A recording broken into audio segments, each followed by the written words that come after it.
diário, hoje nós estamos aqui. Glória!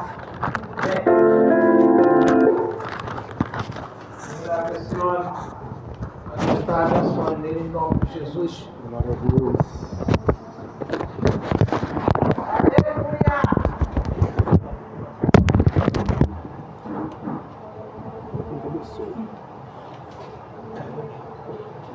Soberano Deus, eterno Pai, amado Pai querido, Santo Deus do céu. Senhor, nós vamos agradecer por esses louvores, por essa oportunidade. Aqui teve até testemunho. E o Senhor agiu poderosamente nessa casa, nessa igreja, Senhor. O Senhor continua agora nesse altar usando o seu filho Fábio, já com o abençoado contigo. Que o Senhor seja em nome de Jesus, Senhor, a sua voz, até mesmo o seu pulmão. Traga essa palavra em nome de Jesus para o seu servo, que ele possa cortar para ele, que corta também para o seu povo, seja mel, seja fel, e seja feita a sua vontade em nossa vida. É que nós te pedimos e te agradecemos, em nome do Pai, do Filho e do Espírito Santo de Deus. Amém. Glória a Deus. Obrigado, pastor. Deus abençoe a todos. Eu saúdo a amada igreja, saúdo toda a vizinhança e todos que nos ouvem com a paz do Senhor. Amém. Dizer que é imensa tamanha alegria de poder estar aqui, porque são amigos de muito tempo. Pastor Carlos Roberto, Aleluia. Pastor Cícero, Aleluia. Pastor Hilário, Aleluia. temos histórias. E é algo assim tremendo, porque Deus tem propósito na vida da gente e a gente não tem noção enquanto a gente não conhece Deus. Verdade. Porque a gente ouve falar, né? Só ouve falar e as pessoas, que a gente nasce num país onde as pessoas já se consideram daquela religião e não procura saber o porquê das coisas, né? Aí quando você tem um encontro com o Espírito Santo, porque esse Deus é tão tremendo, Aleluia. que Ele nos conhece antes que a gente fosse concebido. Aleluia. A palavra está aqui. E a palavra ela é tão tremenda que ela nos mostra, a cada instante ela nos mostra coisas que a gente nunca ia perceber. A gente sempre vai duvidar, a gente duvida do real, que é Jesus, e não duvida das coisas que todos os anos as pessoas vão para a televisão, fazem profecias, fazem isso, fazem aquilo, adivinhação, cada coisa tão absurda, e as pessoas vão entrando naquilo, as novelas vão ensinando olhar sorte, olhar não sei o quê, é sempre coisas, nunca é o bem, o bem-estar, o bem comum, o mais importante de tudo, a vida eterna, porque a vida aqui na terra vai acabar. Aleluia. A gente não pode perder tempo achando que eu preciso melhorar a minha casa, eu preciso melhorar a minha situação, eu preciso ter dinheiro, eu sempre preciso ter, eu nunca penso no outro, porque o evangelho não é para ser bom para mim, pastor. O evangelho é para que eu seja bom para o outro. Verdade. Quando diz que é necessário que eu ame o próximo, não é quem está próximo a mim no dia a dia, não, é o próximo. É quando eu saio da minha casa, o próximo, eu tenho que amar aquele próximo. Verdade. Independente das coisas, porque esse Deus me amou primeiro. Então, é triste a gente achar que eu tenho que ser abençoado e nunca abençoador. É necessário que eu abençoe para que eu possa ser abençoado. E eu não sou evangelho nem evangelista, então eu gostaria que abríssemos no Evangelho de Mateus, no capítulo 28, a partir do versículo 16, porque eu acredito que a gente precisa ter entendimento. Porque Jesus foi muito claro nesse Evangelho de Mateus, quando no capítulo 22, versículo 29, ele diz que nós erramos por não conhecer as Escrituras nem o poder de Deus. Aleluia. A gente acredita em qualquer coisa, a gente é especialista de qualquer coisa, mas menos de Deus. Porque, olha, por incrível que pareça, que as coisas de Deus são de graça, porque veio pela graça, basta que você creia. Amém, igreja? Então diz assim a Sagrada Palavra, que é a nossa bússola de vida. O título aqui é A Grande Comissão, que somos nós. Evangelho de Mateus 28, a partir do 16, diz assim: E os 11 discípulos partiram para a Galiléia, para o monte que Jesus lhes tinha designado. E quando o viram, o adoraram. Aleluia.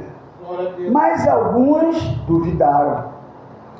E chegando-se Jesus, falou-lhes dizendo: É-me dado todo o poder no céu e na terra.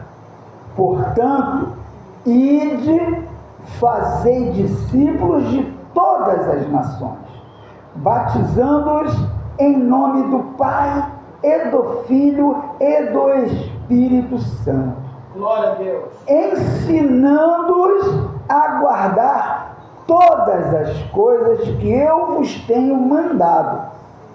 E eis que eu estou convosco todos os dias, até a consumação dos séculos. Amém. Louvado e bendecido seja o nome do Senhor, meu Senhor e meu Deus, Pai de infinita bondade e misericórdia. Nesse momento eu agradeço pela oportunidade de estar aqui na Tua presença com os meus irmãos e clamar a Ti para que o Senhor possa cuidar do nosso pastor Carlos Alberto. Aleluia. Nós sabemos que essas coisas acontecem com todos, com justos e com injustos. Mas nós clamamos a Ti por misericórdia, porque precisamos do nosso líder, porque ele é o nosso canal diante de Ti, Senhor. É o anjo da Tua igreja. Cuida dele, assim como cuida de todos nós e de todos aqueles que precisam e creem que Tu és o Deus da cura, da salvação e da libertação. É isso que eu Te peço, Deus, e nos dê entendimento da Sua palavra, porque não é aquilo que eu falo, mas sim aquilo que o Espírito Santo haverá de falar no coração de cada um daquele que ouvir, porque a voz de Deus está dentro de nós. Assim eu agradeço, Senhor, em nome de Jesus. Amém. Glória a Deus. Irmãos, é incrível, eu vou falar algo assim sobre a minha vida, porque foi falado aqui sobre o gadareno, né? Porque geralmente a gente vê as coisas assim, o gadareno, caraca, horrível. Aí na história do gadareno ele quis seguir Jesus, porque é impossível alguém que conhece Jesus, o Espírito Santo, não querer segui-lo. Mas, por incrível que pareça, quem geralmente impede somos nós da igreja. A gente cria obstáculos para aqueles que estão começando. Porque a pessoa, quando sofre da quantidade de demônios daquela qualidade, e ela tem um alívio, a gente não tem noção do que aquela pessoa sentiu quando foi liberta daquilo tudo. E ter a oportunidade de agradecer aquele que fez isso por ele. Porque é isso que nós precisamos fazer. Agradecer aquele que nos fazem bem. E ele quis seguir a Jesus, eu disse: não, fica aí, porque é aí que você precisa estar. Porque pregar o Evangelho não é subir no púlpito de terno, de gravata, falar com voz bonita. Não. É a tua vida. Porque lá onde você mora, as pessoas sabem quem você é, né? As pessoas que convivem com você, principalmente nossas esposas, nossos maridos, né? Os nossos familiares, nossos irmãos, sabem quem somos nós. O próprio Jesus passou por isso. Verdade. Né? Os irmãos de Jesus, que faziam o quê? Vai ter festa em Jerusalém, por que tu não vai? Vai lá para o povo ver. Aí Jesus disse o quê? Não é chegada a minha hora. Vão vocês que gostam dessas coisas. Jesus não proibiu ninguém de gostar de nada, não. A escolha é minha, a escolha é tua. Você é apresentado a esse Espírito Santo, que Jesus disse que estaria conosco, que enviaria. Então, o que você faz? Você fica assim, ó, porque é humanamente impossível você ter um contato com o Espírito Santo e não perceber que é algo diferente, que não tem nada no mundo que possa se assemelhar ao toque do Espírito Santo. Aleluia, você sente na hora, Deus. mesmo não conhecendo, você fala assim, que isso? Aí você quer o quê? Você quer aquilo, né? Como a criança, quando ela nasce, ela está ali, ó, 9 meses no normal, sendo alimentada, não quer saber de nada, ouvindo a voz da mãe, ouvindo a voz do pai, mas ela escuta mais a voz da mãe do que do pai. Mas ela sabe quem é mãe, ela sabe quem é pai. Mas quando ela sai, o que ela quer? Ela quer o leite, porque ela sente fome, mas ela entende que ela precisa mamar, mesmo sem ter sido ensinada. É só a mãe levar que ela... É natural. E assim também é com a gente, quando a gente é despertado. Mas vem o quê? Os problemas, as dificuldades, que na maioria das vezes são impostos pela própria igreja. Por isso que Jesus pregou para a igreja. Jesus não pregou para ímpio. Quando Jesus estava lá no monte, os discípulos estavam à frente e ele falava para os discípulos. Toda a multidão ficava ouvindo. A multidão queria o quê? O que a multidão sempre quer. Benesses. Pô, ali tem pão. Eles viviam num lugar onde havia uma dificuldade enorme. Então, ali tem pão, ali tem peixe. Opa, é ali que eu quero. Mas os discípulos não tinham oportunidade porque foram escolhidos. Todos foram escolhidos. Até o Judas. Então, qual é a tua obrigação enquanto ser inteligente? Opa, é esse. Porque a gente procura aquele que sabe te dar onde é o caminho, aquele que sabe te encaminhar. E essa é a nossa obrigação hoje em dia, é orar. Isso aqui é uma igreja de oração, isso é bênção. Estudar a palavra e me policiar, porque Deus vai ficar conosco todos os dias. Ele disse, estarei convosco todos os dias. Estou, aliás, ele não disse estarei, ele disse estou convosco. Porque Jesus, ele não é daqui, não, ele é sempre, está sempre no meio de nós. Então a gente precisa, com a nossa vida, né, ali, ter uma vida reta, para que aquela pessoa olhe e fale, rapaz, aquele ali é pastor, Hilário? Rapaz, quem diria, levava uma vida assim, assada, mas o que aconteceu? Teve um encontro com o Espírito Santo e aceitou, como o diácono falou, negou-se a si mesmo. Porque a maior dificuldade que nós temos é negar as nossas vontades, as nossas vaidades. Porque primeiro vem o eu. Opa, se não falar o meu nome na formatura, eu vou ficar enlouquecido. Porque eu preciso aparecer.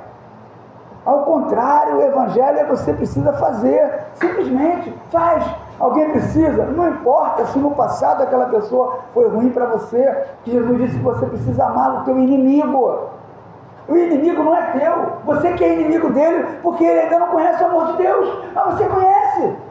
Verdade. Nós temos rodas de oração, nós temos pessoas e mais pessoas frequentando igrejas, mas o que elas estão buscando? O que busca quando você vai numa igreja? Compartilhar a palavra ou receber bênção? Bênção não se recebe dentro de igreja. Bênção você recebe no caminhar da tua vida. Porque se você ficar esperando a bênção, ela não vem. Não adianta ficar ali, não, Senhor. É igual você plantar alguma coisa e ficar olhando. Pô, será que já nasceu? Será que... Não, esquece isso. Busca, porque no tempo oportuno o Senhor vai te dar. Porque quando Jesus foi morto, né, depois do sepulcro, do enterro, aquela coisa toda, o que os romanos não, o que os judeus fizeram? Chamaram algumas pessoas, né, para dizer que, vieram aí durante a noite, a gente estava dormindo e roubaram o corpo. E até hoje, lá em Israel, eles falam isso, que Jesus não ressuscitou, porque o corpo foi roubado. E inventam outras histórias. Dizem que ele é filho de um romano, mas nós não cremos porque alguém falou. Nós cremos naquilo que o Espírito Santo nos fala. Então o que eu preciso fazer? Preciso crer. Porque você pode ser o cara mais inteligente do mundo, como foi Salomão, mas se você não tiver humildade, não for servo, você vai acontecer contigo mesmo o que aconteceu com Salomão. Porque a gente só fala da coisa bonita, de ser um sábio, mas não fala da coisa errada. Porque pediu sabedoria, Deus deu sabedoria. Mas a primeira mulher que ele casou era de que tribo? Tribo do faraó. É Táfnis, filha do faraó. Aí casou com mais 700 mulheres, princesas. Para quê? Para ser enrolado por elas. Porque quando você casa com alguém que é da mesma fé que você, certamente essa pessoa vai te doutrinar. Você fica até, né? O que as nossas esposas fazem? Ele é ali, nos educar, ajudar-nos a nos erguer, porque você é servo. Pô, você não pode ter essa atitude, você é servo do Senhor. Então te ajuda a se controlar. E o mesmo você faz com a tua esposa. Então o que acontece? Quando você está na tua comunidade, as pessoas vão olhar e vão ficar imaginando, pô, até quando? Porque sempre vão acontecer isso comigo. Quero ver até quando que ele vai. Quero ver até quando vai deixar, vai vir o Natal, vai vir Ano Novo, vai vir Carnaval. E você tem que permanecer. Por quê? Você agora é pregador da palavra com a sua vida. A sua vida tem que ser um evangelho vivo. Porque as pessoas têm que olhar e sentir, falar assim, poxa, a minha situação é melhor do que a que ele vivia. Se ele conseguiu, através de Jesus, por que eu não consigo? Porque teve um amigo meu, que ele perdeu um filho, morte trágica e tal.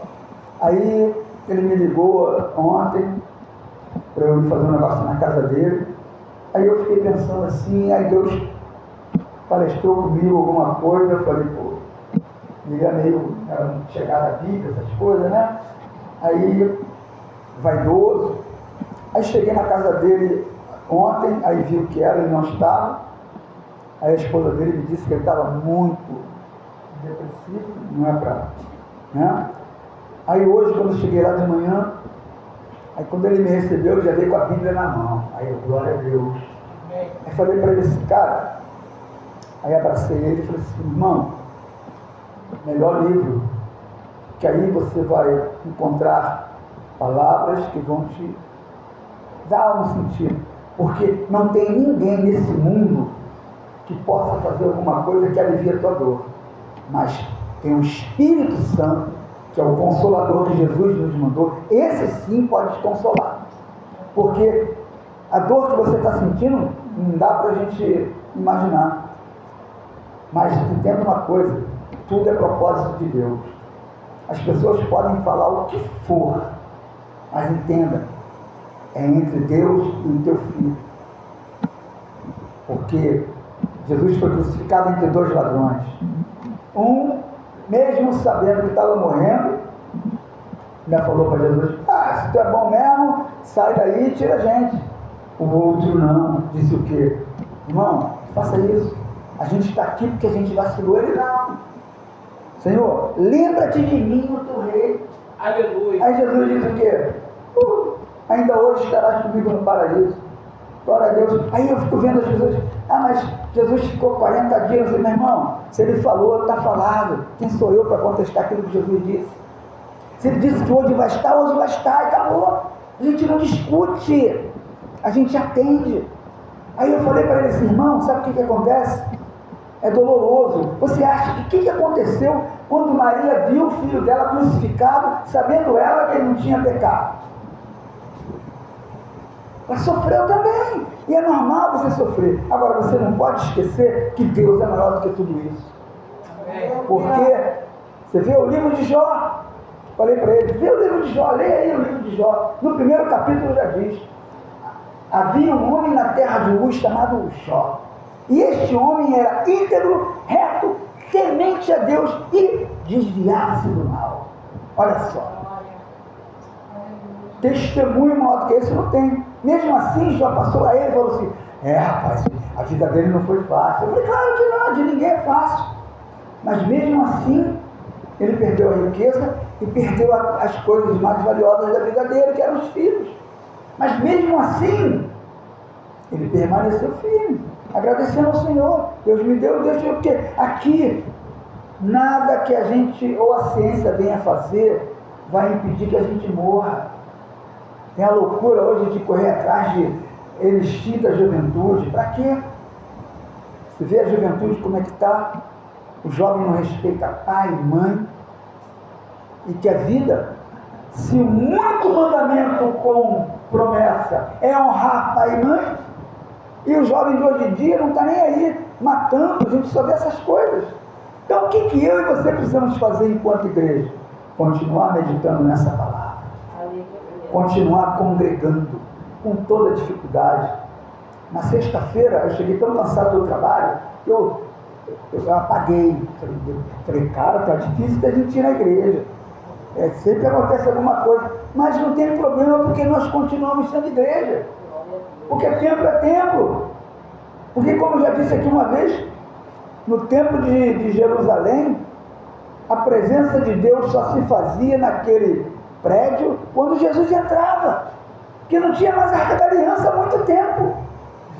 Tanto que era aquela bagunça de 400 sacerdotes, todo mundo disputando, arrumando dinheiro, arrumando não sei o que, conforme está acontecendo hoje. Hoje a gente está vendo as pessoas saindo porque a palavra está sendo esquecida. A gente está vendo as pessoas preocupadas com terra, com política, com coisas que não levam a nada. Porque se você pegar a palavra de Deus no livro de Miqueias, no capítulo 4, versículo 5, diz que todos os povos seguirão os seus deuses. Porém nós seguiremos com o Senhor nosso Deus para todo sempre e nossa família. E é isso que precisamos fazer, porque se a gente deixar de seguir o nosso Deus, os outros não vão vir. Porque igreja não é para que as pessoas venham, igreja é para que a gente vá buscar as pessoas. Como eu digo, ninguém vai para o céu. Não adianta você ficar fazendo esforço achando que você vai para o céu, porque não vai. Jesus foi claro: na casa de meu pai há muitas moradas. Se não fosse assim, não o teria dito. Eu vou preparar lugar e voltarei para vos levar para mim. Aleluia. Então é Jesus que vai nos levar. Não adianta estar achando que eu vou, não. Ele vai vir como um relâmpago, vai levar todo mundo que estiver firme. Porque aquele que perseverar até o fim será salvo. E o mais importante disso tudo é que a gente nunca sabe o quanto que a gente está bom. Porque eu posso estar muito bem vestido, mas será que eu estou limpo? Que eu estou limpando? Que eu me aciei? É a mesma coisa, a aparência não quer dizer nada. Não adianta você olhar para Eliabe e falar, é fortão, bonitão, conforme Samuel olhou para Saul, grandão, bonitão, mas era aquele era escolhido mesmo. Deus escolheu ele. E ele fez o quê? Escolheu a si mesmo. Se achou até no direito de ser sacerdote. Aconteceu o que aconteceu. Mas Deus é tremendo. E Samuel continuou ainda. E o que Deus fala para Samuel? 1 Samuel capítulo 16, versículo 1.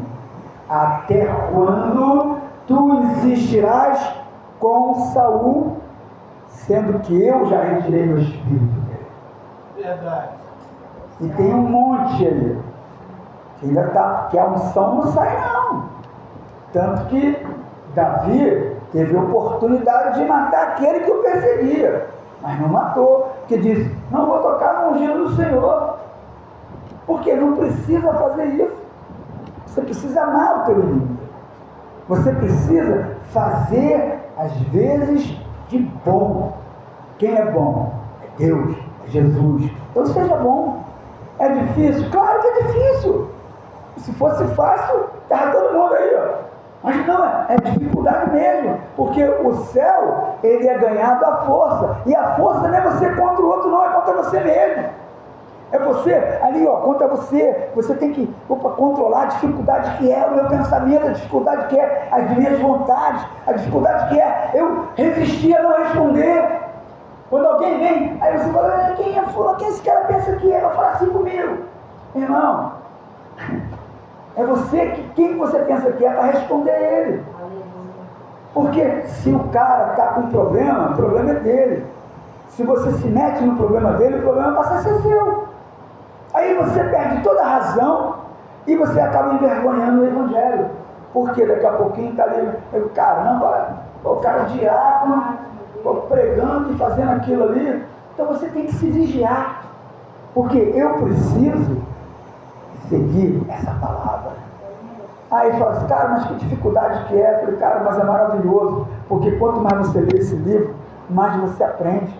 Porque eu achava engraçado quando eu não conhecia, eu ficava assim, cara, esse pessoal é muito maluco mesmo, fica lendo mesmo o livro todo dia, cara, que doideira. E eu sempre gostei de ler livros.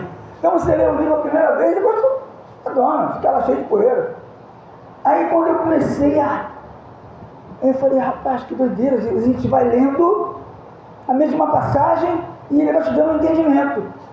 Aí você lê uma coisa, eu falei, cara, o Espírito Santo vai te abrindo oportunidades. Aí você começa a ver coisas, você começa a ter uma visão diferente do teu irmão. Aí você começa a entender o quão responsável você é por essa situação de não responder. Por quê? Você está sendo vigiado. Porque está ali, ó, o inimigo, ele está aqui dentro. Que às vezes a gente pensa que o inimigo fica da porta fora. Não fica não. O mundo é dele. Nós é que estamos no lugar que ele está deixado para ele.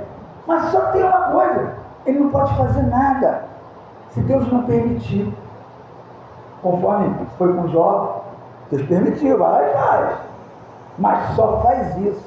Acabou, não toca na vida dele. E assim é comigo, é com vocês. Se eu creio, eu consigo. Aí algo que eu vejo muito importante aqui, o quê? Ciclo de oração das irmãs. Pô, isso tem uma força incrível. Porque isso, além de motivar aqueles que têm preguiça de orar, isso faz com que as coisas aconteçam. Porque a gente, quando ora por alguém, a oração, você está orando pelo pastor, mas a oração que você faz pelo pastor, Deus abençoa várias pessoas em vários lugares. Porque todo aquele que está na situação, no posicionamento de orar, recebe aquela bênção. Porque a bênção vem para todos. Aí você precisa estar o quê? Ali, ó. Eu me ajoelhei, orei, o Senhor vai falar contigo. Você vai entender? Sei. Às vezes eu nem sei se eu estou entendendo, eu nem sei se é coisa da minha cabeça, mas o que é mais importante? É você refletir. Alguém falou alguma coisa? Eu tenho dúvida, pega a palavra. Não entendi, procura o pastor. Porque a orientação tem que estar sempre dentro de casa. Esse negócio de aprender na rua sempre dá coisa errada, né? O jovem que aprende as coisas na rua, ele aprende as coisas erradas. Que diz, minha mãe é careta, meu pai é careta, mas é teu pai e é tua mãe. Porque até bandido estava falando assim, mataram, o cara é um bandidão, e a mãe estava chorando, porque é filho dela. Não é bandido, não é a vida que ela escolheu para ele. Como essa vida que a gente leva, não foi a vida que Jesus escolheu para nós. Deus escolheu para nós o quê? Vivermos no céu. Mas qual foi a nossa escolha? Porque, na verdade, eu é que preciso escolher. O céu de nascença, tal. O que queres que eu te faça? Que eu tenha vista. Beleza. Mas Jesus não está vendo o que ele quer? Está vendo, mas é isso que ele quer? Porque às vezes o cara está ali, eu preciso que eu apareça o meu filho, mas vou jogar no tigrinho, eu vou ganhar mais. Então, quer dizer, o cara prefere a coisa errada do que a certa, porque ele acha que a coisa errada vai fazer alguma coisa para ele, e não tem. Mentira não traz verdade. Uma vez o cara falou assim, a única vez que o diabo falou a verdade foi quando ele disse que, falei, meu irmão, o diabo nunca fala a verdade, porque não é porque ele citou a Bíblia que ele falou a verdade. Isso aqui é palavra de salvação quando ela sai da boca de Deus. Da boca do diabo não sai salvação. Não adianta. Pode vir, a gente vê aí, ó. Então, as pessoas têm que entender que eu preciso pregar o Evangelho com a minha vida, eu preciso ser bom dentro da minha comunidade, eu preciso ser sal da terra, luz do mundo. E como é que eu sou assim? Com Cristo. E é pelejando, é todo dia, é com a dificuldade, é sabendo que, opa, estou fraco, tenho um irmão fraco, eu tenho que ajudar, eu tenho que perdoar, eu tenho que me perdoar, eu não tenho que julgar. Ah, o irmão caiu, vai lá, não deixa ele ir para o buraco. Porque está acontecendo isso dentro da igreja. Ah, o pastor pecou, caiu, pedra. Não, abraça, ora, resgata, que é isso que eu preciso fazer, porque o mundo já está esperando ele. Que é coisa mais maravilhosa, você pegar um pastor, esfregar na cara da igreja aqui, ó. Agora, recupera ele. Por quê? Onde que ele vai ser recuperado? Oração, perdão, comprometimento, buscar, trazê-lo e fazer entender que essas coisas podem acontecer, mas, como Jesus disse para Pedro, quando tu te converteres, apacenta a minha igreja. E é isso que nós precisamos fazer, porque a responsabilidade maior é minha e tua. O pastor precisa das nossas orações, porque ele é o alvo do inimigo, mas nós precisamos estar focados na oração, na palavra, no jejum, no monte, onde quer que você queira ir, mas focado nisso, na palavra e na oração, para que o Senhor possa agir na minha e na sua vida, e o Espírito Santo possa falar no coração de cada um, de acordo com a vontade a Ele atribuída. E assim eu agradeço essa riquíssima oportunidade, com as palmas louvemos ao Senhor. Glória a Deus.